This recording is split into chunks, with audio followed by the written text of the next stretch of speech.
les amis, j'espère que vous allez tous très très bien. Aujourd'hui c'est lundi et le lundi sur Popote et Potager, vous le savez si vous suivez la chaîne, c'est veggie. Alors aujourd'hui on va se faire une recette toute simple, on va faire une quiche sans pâte. Une quiche sans pâte super gourmande puisqu'on va venir y ajouter de la ricotta. Alors qu'est-ce que je fais? Je viens de battre mes œufs. J'y ajoute petit à petit la farine.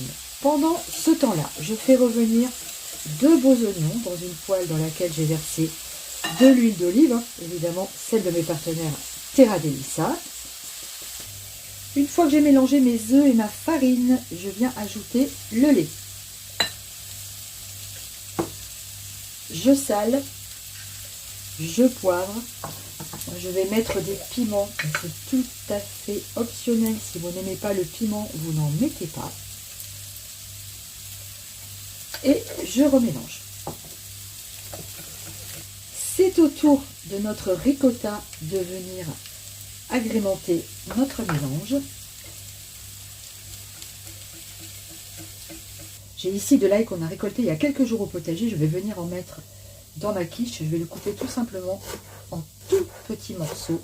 Ça va lui donner une saveur assez unique. J'ajoute maintenant mes oignons qui ont bien doré. Je mélange.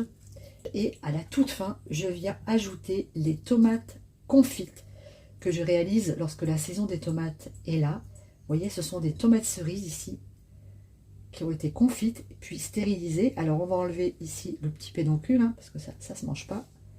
Et on va mettre nos tomates dans notre préparation. Pour finir, je mets un peu d'origan, évidemment, du potager. J'ai huilé mon moule dans lequel je vais verser ma quiche avec un tout petit peu d'huile d'olive. Mon four, lui, il préchauffe à 180 degrés.